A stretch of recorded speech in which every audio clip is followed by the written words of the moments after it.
Hell yeah! This is the type of shit I'm talking about. This shit is harder than my block fruits taste, which should be cold because it's all facts. It's over. Well, sadly, that's the best part of this game.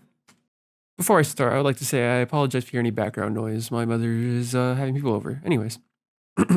Part 1. What is Chainsaw Man Devil Heart? It is a Roblox game based off the popular anime Chainsaw Man, and one of the very few games for the IP, or should I say at least a decent one. Anyway, your main goal is to become the best devil hunter you can be. You can make contracts with devils like the Future, Blood, and Ghost Devil, and get more contracts by getting yen. You can also become a fiend or a hybrid, but I'll be honest, you're more likely to drop this game before ever getting close to those. I'll go into more detail about that in a second. Part 2. The start. You'll load up next to this dude, and he'll make you mop the wet floor so you can earn just enough money to buy your first weapon. Pick whatever one you fancy, they're all very similar, I don't think I need to talk about it. And then you'll follow NPCs until you beat the story. It's kind of short, it's not that big of a deal. You'll get a suit along the way, which is cool. Or don't, this game kind of just throws you to the dogs. And you'll be spending most of your time doing side quests to level up and go down the skill tree, but this game has multiple big problems. Let's talk about it. Part 3. Big problems, easy fixes. This game's leveling is so slow. It's so bad. There's 100 levels and you can rebirth to increase your level cap, but getting to even 100, it's just not worth it, let alone fun. I'm level 54 and I've invested at least 8 hours. And I was doing the fastest way possible. Take this guy's quest, kill 3 fiends, repeat. That's what you'll be doing most of your time playing. There is 2 raids, I haven't played one, the Zombie Devil. It wasn't very fun. It's just, you need friends. And then there's a mansion which I didn't get to do because I'm not level 75 and I can't do it without being level 75. Nor do I want to play this snooze fest any longer to see it. All they need to do is make leveling more bearable, which would be to crank the XP by 3 to 4 times. It might be because they're trying to sell you double XP that's 600 Robux, but that's just scummy. But whatever, you don't have to buy it.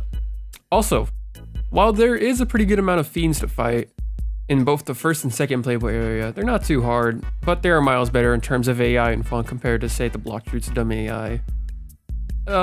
This isn't gonna be all negative, so let's get to the good things. Part 4. What's fun? The combat is pretty fun, I'm not gonna lie. If not simple in concept, you have a roll, parry, light, and heavy attack button, plus whatever abilities your contracts from your devil give you. In my case, I have the 2 Blood Fiend contracts, a Blood Scythe and Blood Hammer. It's fun, it spices up combat. There's also 2 special races, Fiends and Hybrids, as I said earlier. At the time of recording, there is a Blood and Violence Fiend, and for Hybrid, there's a Chainsaw, Katana, Bomb, Flamethrower, and one I don't know the name of, but it just came out.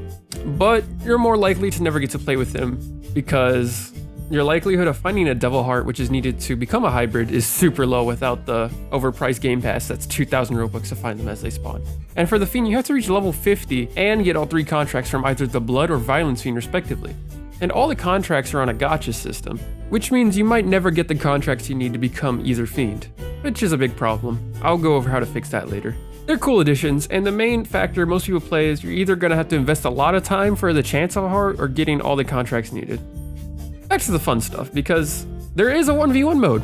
Thank God, blocks fruits would never. I played a match, it's pretty balanced, as this game doesn't have insanely flashy moves, but it does have a low player count, so I couldn't find a match this time. But I'm glad it's there. Then there's the best part of this fucking game, the DDR Cavoni meme minigame. It has the great animation just like the rest of the game, super smooth, like the katana equip animation and unequip animation. That's one of the cleanest animations on this platform for sure. Whoever does the animation for this game does a great job. Part 5. As I said, increase the XP 2 to 3 times. Players quit way before level 50 when you can start to get the fiends and the fun stuff. And that's probably why the player count seems to be dropping rapidly. Add dedicated boss spawns around the map. Sure, there's bosses on the map technically, but they're on a random timer and don't drop anything special, as far as I can tell. Tell me if I'm wrong about that. But fighting the weak fiends gets boring pretty quick because you can learn the simple attack patterns really quick. So, still more fun than blocks fruits at least. Just add something that around the map that gives a real challenge that you can do at will and not have to wait on a stupid timer. Add accessories or something a little extra to spice it up, because as of right now, pretty balanced, but there's no spice. No spice. And for the contract system, I don't have a problem with the gacha system, but add a guaranteed way to get a contract that you want. Just make it like 20k yen to get it guaranteed. So the 4k random roll still feels worth it if you just don't care what you get. But you don't have to rely on it, say, if you're on your last contract and need to get the thing for the blood or violence fiend. Here's my final rating. It's a 5 out of 10 for right now, which isn't bad, it's just average. And for potential, it's also a 5 out of 10, because IP doesn't have a lot of flexibility, say like the One Piece games. Once they add every devil and fiend from the show, and that's it, unless they start making their own, then its potential is a lot higher than I just said. So, back to the title. Is it fun? Yeah, it's fun for like an hour or two, but anything past that, you're probably not gonna play. But you can decide that. I'm gonna go listen to Hazbin Hotel songs now. Like and subscribe. Looks like you could use some help from the big boss of hell himself. Check out Daddy's doing reviews on Rope. 5-star flawless, greater and great. With a punch of a pentagram, a whack-a-boom alakazam. Usually I charge sex special land, but you get the family rate. Thanks, Dad. Who needs a busboy? Well, you got the chef. Oh, Michelin tasting Philly a la carte. I'll rig the game for you because I'm the ref. Champagne fountains, caviar mountains, that's just the start.